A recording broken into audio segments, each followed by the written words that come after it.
त्याच्यामध्ये नॉलेज आहे ती काहीच करू शकत नाही. पण आता नवीन पिढी आहे, त्या नवीन पिढीला मात्र त्याच्यामध्ये कौशल्य हे प्राप्त करून घेतलंच पाहिजे. ते कौशल्य प्राप्त करून घेऊन आपला हा जो पतसंस्थाच्या माध्यमातून हा जो कारभार चालतोय, जे काही व्यवहार चालतात त्या व्यवहाराला आपण कुठेही फसणार नाही किंवा आपल्या संस्थेची फसवणूक होणार नाही या दृष्टीने जे काही उपाययोजना करायला पाहिजे त्या सर्व उपाययोजना करणं आज खऱ्या अर्थानं गरजेचं आहे. आणि म्हणून ते प्रशिक्षण किंवा त्या जॅकेट्स या ठिकाणी पाठवण्यासाठी दिलं तर आपण सगळ्यांनी पुढं अंमलात आणणं खऱ्या अर्थानं गरजेचं आहे. गिरगाव साहेब आपल्या जिल्ह्यामध्ये देखील ही पतसंस्था जवळ खूप चांगली आहे, चांगली आपल्याकडची सावकारकी कमी झाली. छोट्या मोठ्या मुलांच्या गरजा या संस्थेच्या माध्यमातून बघायला लागल्या आणि त्याच्यामुळं अनेक कुटुंबास या चळवळीच्या माध्यमातून उभी राहिल्या आपण पाहतो. तुम्ही सांगितलं की अतिशय 2-3 टक्क्यावर या ठिकाणी हा व्यवसाय करायचा आणि हा व्यवसाय करत असताना अलीकडच्या काळामध्ये जसं तुम्ही सांगितलं की नोकरी दिली पाहिजे, परंतु जडे साहेब म्हणले हे कायदे बदलले. खरी गोष्ट आहे, कारण नोकरीचा काल माहीत नाही आणि आम्ही वेगवेगळं काम करत असताना हे काल माहीत झाले ते काय काय हे बदलण्याचं कामच खऱ्या अर्थानं निवडण्याचं विधानसभेच्या व्यक्तीचं त्या ठिकाणी असतं. त्याच्यासाठीच कायदेमंडळ त्या कायदेमंडळ आपल्या सगळ्यांच्या निर्माणातून निवडून घेतला आणि म्हणून अनेक कायदे तसे बदल झालेले आहेत.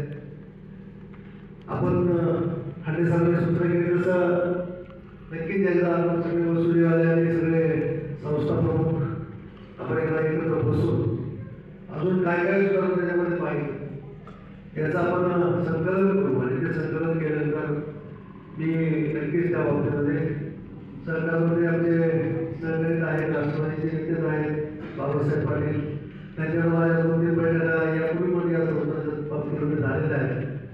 नियामक मंडळ देखील या गोष्टीवर सातत्यानं काम करत आहे आणि म्हणून असे काही कायदे असतील ते कायदे आपण बदलण्यासाठी नक्कीच प्रयत्न या ठिकाणी करू.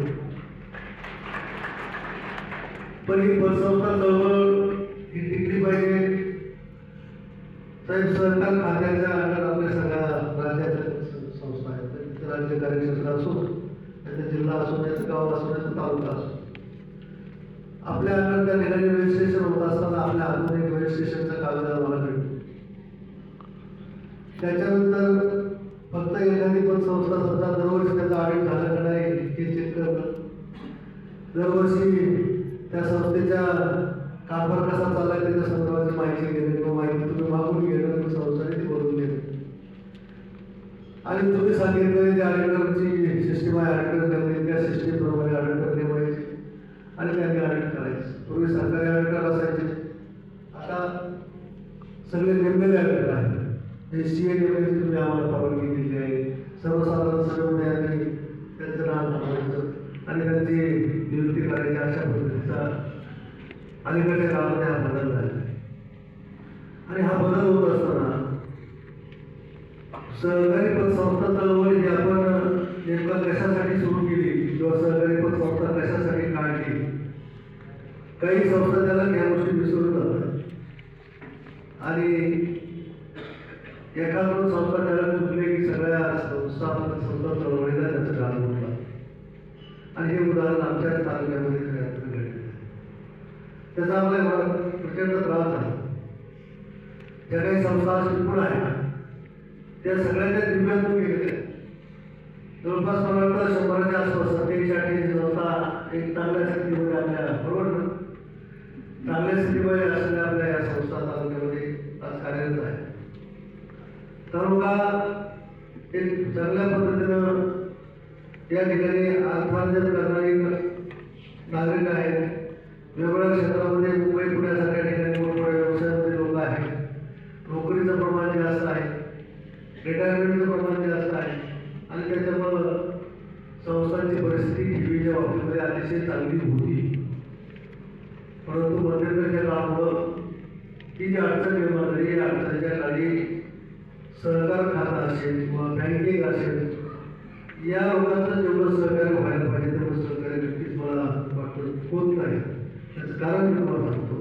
जसं की असं तुम्ही या ठिकाणी सांगितलं की गुंतवणूक कुठं करायची, हे तुमची परवानगी घेऊन आम्ही गुंतवणूक करायची. चुकीची गुंतवणूक एखादी आपल्याला होऊ शकते हे बरोबर आहे, परंतु आम्ही ज्या बँकांच्या मध्ये गुंतवणूक करतो, तुम्ही सुरक्षित म्हणून समजा सहकारी बँक आमच्यासाठी सांगता की जिल्हा मध्यवर्तीची बँक आहे, तुमच्यासाठी सुरक्षित तुमची आपली तरंगलेली रक्कम जी आहे ती ठेवण्यासाठी सुरक्षित आहे असं सांगतात. आमच्या कोट्यावधी रुपयाच्या बँकेमध्ये असते, पण एखादी पतसंस्था जर कदाचित अडचणीत आली तर ती बँक आपल्याला 1 रुपयाची मदत आम्हाला करत नाही. शेवटी संस्था काय आणि बँक काय या सगळ्या तत्वावर चालत. तुम्ही बँकेवर विश्वास जर तुमचा आहे सगळ्यांचा, पतसंस्थेवर विश्वास नाही, हे कसं चालू शकतं? आणि मध्यंतरीच्या काळामध्ये मी या बाबतीमध्ये सांगितलं की ज्या संस्थांमध्ये जे काही प्रकार घडला, या प्रकारानंतर ज्या संस्थांमध्ये 1 रुपयाचाही प्रॉब्लेम चुकीचा कारभार अशा संस्था सुद्धा अडचणीत झाल्या. आणि त्या अडचणीत असताना अडचणी कशामुळे आल्या की त्याच्यामध्ये असणारे जे ठेवी आहेत त्या ठेवीदारांनी ठेवी काढायला सुरुवात केली. ते आपल्या तास झाले, आपल्या तास झाले, पण तुमचे काय करायचे या काढून. आणि मग काहीही ब्रॉडकास्ट असलेल्या संस्था सुद्धा ठेवी सगळी एकत्र एका वेळेस ठेवी सगळे निघाल्यामुळे त्यांच्यापुढे प्रश्न होत आहे. मग अशा संस्था ज्या की ज्यांच्यामध्ये काही चुकल्या अशा संस्थांना जर हे सगळं थांबवायचं असेल तर एखाद्या बँकेने ते घेऊन समजा त्याला मदतीचं काय करतो. ज्या बँकेत आपल्या कोट्यावधी रुपये ठेवले त्या बँकेने सुद्धा सांभाळायला पाहिजे.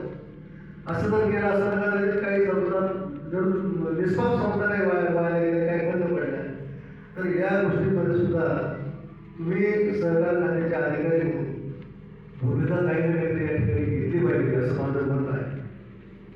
कारण आमच्या समजापेक्षा आम्ही एखादी 100 कोटीची पतसंस्था असेल 30 कोटी आम्ही ते लावून घेऊन बँकेत ठेवली. त्या 30 कोटीवर तुम्ही आम्हाला जे व्याज देता त्याच्यानंतर तुम्ही त्याचा बिझनेस करतात ना, ती बँकेचा बिझनेस करते. परंतु ज्यावेळेस आमचे ते 30 कोटी संपलेले आहे त्यावेळेस कदाचित असाही काही नियम करणं गरजेचे आहे की ज्या संस्थांनी कर्ज वाटप केलं त्या संस्थांच्या कर्ज वाटपाच्या फायदे जर चांगले असतील तर त्या फायद्यावर देखील बँकेने मदत केली तर या संस्था वाचतील. आणि मग अशा ज्या काही अडचणी यामध्ये तर त्या काळामध्ये हे आम्ही प्रॅक्टिकली जे आम्ही बोलले की त्याच्यातून घरात नाही मला. आणि म्हणून तसं जर केलं असतं तर बँकेने मदत केली असतं, आणखी काही संस्था वाचल्या असत्या. दुसरी महत्त्वाची गोष्ट की संस्थांच्यावर अलीकडच्या काळामध्ये थोडंफार कुठं काही झालं की पोलीस डिपार्टमेंट असेल किंवा पोलीस खात्याचं आर्थिक गुन्हे अन्वेषण असेल या ठिकाणी एखाद्याने सारी तक्रार दिली गेली, एखादा फिर्यादी गेला की डायरेक्ट त्यांनी फिर्याद घेतली जाते. फिर्याद घेतली जाते डायरेक्ट संचालक मंडळ त्याची जेवढी नाव होते तेव्हा लगेच गुन्हे दाखल. हे सुद्धा फार चुकीचं अलीकडच्या काळामध्ये चाललेलं आहे. त्याच्यामुळं या सरकारी पतसंस्था चळवळीमध्ये अतिशय असंतोष आईकडे सर्वसमोर असंतोष निर्माण झाला. आणि मग असा असंतोष निर्माण जर झाला असेल तर तो असंतोष दूर करण्याचं काम एक सहकारी अधिकारी म्हणून त्या सहकारी डिपार्टमेंट काय आहे त्या डिपार्टमेंटचं निश्चितपणे काम असलं पाहिजे. तुमच्याकडे आमची आर्थिक परिस्थिती सगळी आहे, सगळी माहिती आहे. तुम्ही सुद्धा असे जे काही तक्रार करणारे ठेवीदार आहेत तो कोण असेल त्यांना सांगितलं पाहिजे कारण बाबा आम्ही त्या संस्थेला ऑडिट केले, आमच्या ऑडिटरने ऑडिट केले, आमच्याकडे दरवर्षीची माहिती आहे, ही संस्था सक्षम आहे, तुम्ही जेव्हा बोलणार नाही. आता एखादी स्टेट बँक जरी असेल चालणार किंवा वर्ल्ड बँक जरी असेल तर एकाच वेळेस तिच्या गुंतवणूक पैसे मला काढायला जर सगळे लोक गेले तर ती पण देऊ शकते का पैसे? देऊ शकत नाही. हा सुद्धा लोक विचार करत आपण पैसे रद्द करायला ठेवले पैसे तुमचे 100 रुपये ठेवले आले तर त्याच्यातले 70 रुपये आपण कर्ज रूपात वाटतो, 30च पैसे ठेवतो. आणि 70 रुपये जे वाटले ते आपल्याला आपण 2 वर्ष 4 वर्ष 5 वर्ष 7 वर्षाची मुदत देतो. आणि मग ती रक्कम तोपर्यंत वसूल होत नाही, तोपर्यंत 100% ठेवी कोणती संस्था देऊ शकेल? देऊ शकत. अशा या मुद्द्यामुळं किंवा या परिस्थितीमुळं अनेक संस्था अडचणीमध्ये येत आहेत. आणि म्हणून हे जे काही वातावरण आहे हे वातावरण आणखी कालांतरात घडू नये. आणि म्हणून खऱ्या अर्थानं सरकार खात्याने देखील जबाबदारी घेतली पाहिजे. त्यात आपण एक रजिस्ट्रेशन केलं आणि त्याच्यानंतर दुसरं काही त्या संस्थांमध्ये जर सहकार खात्याची नसेल तर या सरकारी संस्था सर्व टिकणार नाही असं माझं स्पष्ट त्याच्यामध्ये होत आहे. आणि वरिष्ठ पातळीवर मंत्री पातळीवर बैठक झाली. आमच्या दोन्ही सहकार मंत्री म्हणजे राज्यमंत्री आणि सहकार मंत्री दोघंही संस्था झालेल्या आहेत. त्याच्या देखील स्वतःच्या संस्था आणि अनेक लोक सहकारातून आज मंत्रालयामध्ये कोणी आमदार झाले, कोणी खासदार झाले, कोणी मंत्री झाले. आणि म्हणून ही सहकारी संस्था चळवळ ही अतिशय सक्षमपणे चालली पाहिजे आणि त्याच्यासाठी सहकार खात्याला देखील चांगल्या पद्धतीची मदत या संस्था चळवळीला दिली पाहिजे. संस्थेकडं जर तुम्ही काय गुन्हेगार किंवा आरोपी म्हणून समजून चालले तर ते काही शक्य होत नाही. संस्था सगळ्यात एखादी संस्था खराब झाली म्हणजे सगळ्या संस्था त्याच्या तशाच त्या पुढच्या आहेत असं देखील समजून चालणार आहे. आणि म्हणून ही सहकारी संस्था चळवळाला तुम्ही या ठिकाणी प्रशिक्षण घ्यायला जे कर्मचारी आहे, संचालक मंडळ आहे, तुम्हाला देखील मला एक विनंती करायची की अशा क्रिटिकल परिस्थितीमध्ये आपण असताना अत्यंत चोख कारभार आपण संस्थांचा करणं गरजेचं आहे. अतिशय काटकसरीनं काम करण्याची गरज आहे. चुकीचे खर्च झाले नाही पाहिजे आणि तरच आपण खऱ्या ही संस्था टिकवू शकतो आणि भविष्यातले जे धोके आहेत ते धोके आपण टाळू शकतो. मला एक सहकार खात्याला एक आणखी एक विनंती करायची की मल्टी स्टेटचं जे खातं आहे या मल्टी स्टेटच्या फॅडमध्ये सुद्धा बऱ्याचशा मल्टी स्टेट संस्था मनमानी कारभार करतात. कारण त्यांना तुमचं कंट्रोल नाही. तुमच्याकडे कोणी तक्रार घेऊन गेलं तर तुम्ही सुद्धा काय सांगता की तो आमचा विषय नाही, आमच्या कार्यक्षेत्रात आहे, त्याच्यामध्ये आम्ही काही करू शकत नाही. आणि मग त्याच्यामुळं लोकांना माहीत नसतं की मल्टी स्टेट एका स्टेट आहे, तो ठेवतो तो काय विचार करत नाही मल्टी स्टेट असं किंवा स्टेट असं. आणि मग अशा परिस्थितीमध्ये आपण मल्टी स्टेटच्या सुद्धा कंट्रोलच्या बाबतीमध्ये जे काही थोडंफार तुम्हाला काही अधिकार असायला पाहिजे ते अधिकार देखील भविष्यामध्ये असले पाहिजे. त्याच्यासाठी तुमचा विषय नाही आम्हाला आमच्याच वरच्या लेवलवर त्या ठिकाणी तो हवा लागेल, परंतु ते सुद्धा करणं गरजेचं आहे. आणि म्हणून आज या प्रशिक्षणाच्या निमित्तानं मोठ्या संख्येनं आज साहेबांनी सांगितलं की आम्ही अनेक प्रशिक्षण घेतले, परंतु पार्टनरच्या या प्रशिक्षणाच्या उपस्थितीमध्ये जवळपास 250च्या वर प्रतिनिधी या ठिकाणी उपस्थित आहे. आणि राहणार या तालुक्यामध्ये पण संस्था चळवळी चांगली भोगवलेली चळवळ आहे आणि त्याला थोडंसं गालबोट देखील लागण्याचा विषय दर्जा काळ झालेला आहे. आणि म्हणूनच एवढ्या मोठ्या संख्येनं सगळे उपस्थित आहेत की सर्व संस्था चालक आणि सर्व त्या ठिकाणी वसंतराव पवार आहेत, वसंतराव चिळे आहेत, अनेक आमचे राजकीय क्षेत्रातले कार्यकर्ते आहेत की त्यांच्या सुद्धा संस्था या ठिकाणी आहेत.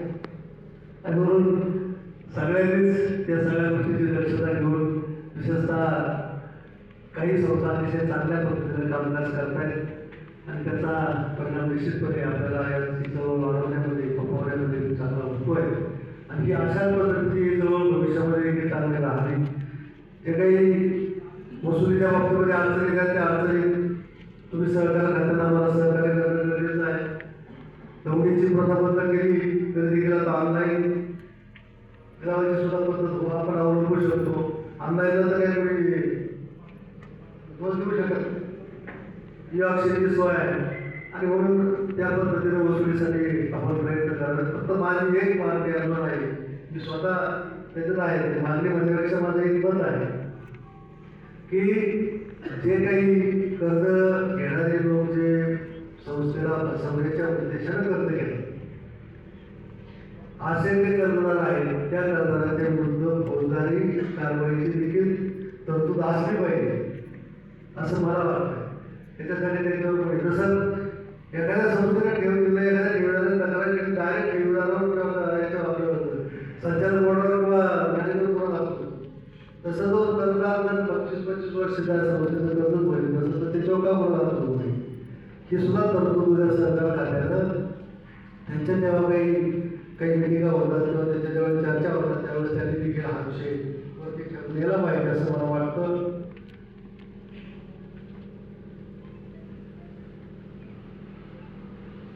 चेडवरांनी उल्लेख केली की सहकार क्षेत्रातला एक कार्यकर्ता या तालुक्याचा आमदार होत असताना सगळ्या सरकारी संस्था पतसंस्था चळवळीची मला मदत झाली. हे मान्यच केलं पहिल्यापासून सगळ्याच घटकांची मला मदत झाली. त्यामुळे सगळ्यांचे मनपूर्वक या ठिकाणी आभार व्यक्त करतो. पुन्हा एकदा आज या प्रशिक्षणाच्या निमित्तानं या प्रशिक्षणाचं उद्घाटन या ठिकाणी माझ्या झालं असं मी जाहीर करतो. आणि या प्रशिक्षणावरून आपल्याला जे काही घ्यायचं आहे ते या प्रत्येक लोकांच्याकडून मार्गदर्शन घ्यावं आणि त्यांनी केलेल्या मार्गदर्शनाप्रमाणे आपली भविष्यात सहकारी संस्थेची पतसंस्थेची वाटचाल करावी अशा प्रकारची या ठिकाणी अपेक्षा व्यक्त करतो. आणि शेवटी मनुष्य आयुष्यभर कितीही शिकत राहिला असला तरी शिक्षण हे थांबत नाही. आयुष्यभर आपण शिकावं अशा प्रकारचं ज्ञान अलीकडच्या काळामध्ये वेगवेगळ्या पद्धतीनं वाढतंय. आणि म्हणून जे काही तंत्रज्ञान वाटतं त्या तंत्रज्ञानाची आपण शिकून घेण्यासाठी सातत्याने शेवटपर्यंत प्रयत्न केले तरी पण संस्था आपण चांगल्या पद्धतीनं शिकवू शकतो आणि त्याचा सर्वसामान्य माणसाला आपण लाभ देऊ शकतो अशा प्रकारचं मत मी या ठिकाणी व्यक्त करतो. आज या कार्यक्रमाच्या निमित्तानं मला आणि आमचे सगळे सहकारी या ठिकाणी उपस्थित आहेत त्या सर्वांचं मनपूर्वक या ठिकाणी आभार व्यक्त करतो आणि जय हिंद जय महाराष्ट्र.